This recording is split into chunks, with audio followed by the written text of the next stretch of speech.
So this share is for the feminine, but there are a lot of similarities that I'm going to say, and the masculine can absolutely take from this as well. So if you're someone who feels like they want to make some change in your life, but you're not really sure how to identify where your work lies, what lessons you need to complete and where you need to put in the work. So this may help. Okay, so on one end of an unhealthy spectrum, we have wounded energy. The wounded feminine is overgiving, oversharing. She manipulates through people pleasing. If I give to you, then I will be enough and I will receive love from you. She knows feelings of defeat, victimhood, helplessness, like things are never going to change, like she's not in the driver's seat of her own life, like she's not capable of making change for herself. She attracts the distorted masculine, emotionally unavailable men, men who are not willing to show up, men who are willing to let her carry all of the load on her shoulders. And on the opposite end of an unhealthy spectrum is our distorted energy. And I like to ask myself not yes or no questions like, do I have these, but where are these? Because we're human and they are there.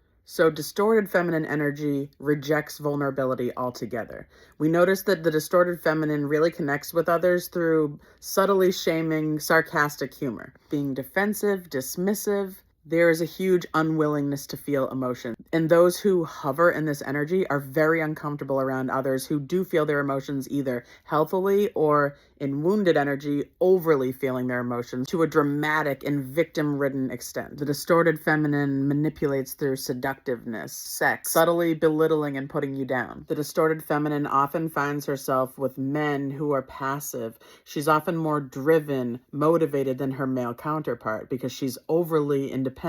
And when we see the cool girl, when I was playing the cool girl, my wounded energy, my cool girl energy came from, oh, you need me to do a ton of favors for you?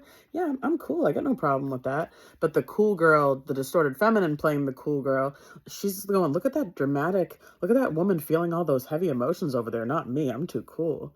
And neither of these people are actually cool. They're both deeply, deeply afraid of rejection. Now, the work of the distorted feminine is to learn to feel, to empathize, and to hold compassion, to learn to be vulnerable with themselves, with their friends and family, with their romantic counterparts. And the work of the wounded feminine is to learn to use her voice, to speak up for herself, set boundaries, hold standards, and to hold that firm knowing about how much they deserve. Me personally, I used to hover mostly in my wounded feminine energy, but there's no denying I would quickly pendulum swing. Say, for example, I'd be in a store and be really nice to someone, and if they kind of just rejected me, I wouldn't say, oh, okay, that's kind of weird and rude. I'd be like, well, then fuck them, because I was only being nice to get something, and I can really see that these days when that happens. And that's why I try to never give unless it's from my overflow and it's just from a place of being, from genuine care and something I naturally want to do, not to get anything in return. Now, when we conquer the lessons on both of these sides, then we come into a healthy center, divine feminine energy. The divine feminine sets boundaries very clearly, holds high standards. She's very creative. She's very open, and she's conquered this side as well. She is very open to her being vulnerable, feeling her heart, expressing herself vulnerably, sharing herself with others. She doesn't get defensive and hide, but she also has discernment, standards, boundaries. Something I've realized is that the wounded feminine has a huge advantage when she starts to heal because she's already in a state of willingness to feel. So she has that one up over her friends who are in distorted energy. And the distorted feminine has a huge advantage in already knowing how to set boundaries. The distorted feminine is very dismissive and can be very rejecting. So people like this have a huge advantage over their wounded feminine friends in that they can already set boundaries pretty well. So imagine wounded feminine and distorted feminine friends working together, holding each other accountable, but being in that willingness to say, hey, I trust you. I want you to call me out when you see me falling out of integrity. Personally, I have an accountability buddy, a friend in my life that is really going the distance to create change in their life. And so they can really hold me accountable and say, Tay, that's really out of alignment. Is that something you want to do? And really, I highly suggest that if you're going to have an accountability buddy, they have got to be someone doing the work, because otherwise they're going to be competing with you and looking for opportunities to find where you're failing or falling out of integrity so they can call you out and feel an ego boost. You can really only do this with people who are doing the inner work, doing the shadow work, meeting their shadow also themselves.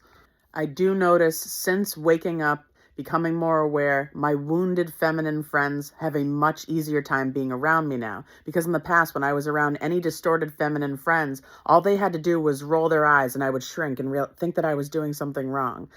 And now, if I see someone rolling their eyes, I'm not going to shrink at all. I'm going to say, hey, I see you're really triggered. Do you want to talk about it? But the distorted feminine does not want to talk about it. They don't want to look at it by themselves in their room when no one else is around, let alone tell you about it. Oh, hell no. So you're going to get attacked. It is way too much for them. And like I said, they're looking through a distorted lens at this time. When you've triggered them, you're doing things that you never used to do. My distorted feminine friends were used to me being in wounded energy, so they could brush things under the rug. They could roll their eyes. They could say something sarcastic and belittle me, and I would just shrink. I never am going to do that again. I'm just going to call them out. So now I can understand that if they weren't even looking to be changing and going within, now they're kind of being forced to if they're going to be around someone in divine feminine energy. So I can understand that they didn't sign up for it. It's very triggering. And if that's not a path that they want to be on, we'll probably just end up parting ways. But I noticed that the wounded feminine is much more open to using the divine feminine, anyone in divine feminine energy, as inspiration. But the distorted feminine really isn't as much at all. And I pray for all my friends. I love them. And I just understand that when an individual like myself wakes up, our friends don't know that's coming, and they might not be on board. They might not be ready at this time in their life to start self-reflecting, to start going within and making change. And that's totally okay. It's just the best thing if we can talk about that, acknowledge that truth, and then just maybe separate if that is the case. And sometimes it's just a for now, for a few years. It doesn't need to be forever. But I'm learning more and more that when people get really defensive, dismissive, rejecting, I know it has nothing to do with me, but I'm absolutely not willing to be around it.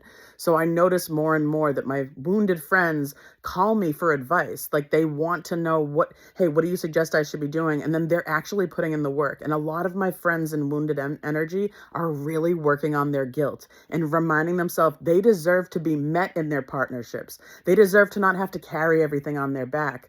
They deserve to have needs and to voice them and then them to be met. But the distorted feminine, she's a lot more closed. And that doesn't mean I love any of these people any less. And when we look at all of this stuff through a neutral lens, none of it is good or bad. It just is. And it's so helpful to know what is and what exists, because once we acknowledge things, then we know where to go from there. Okay, what do I need to do?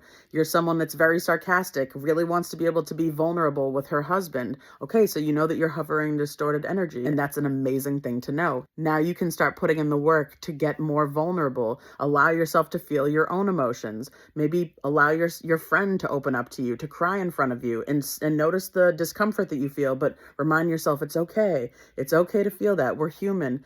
Discomfort is okay. That doesn't mean you need to reject it. It's okay. You can ride it out. And then when you get past that conversation, you see you're still alive. You can start teaching yourself, it's okay for me to be around hard emotions. I just wasn't around this as a child. It's okay.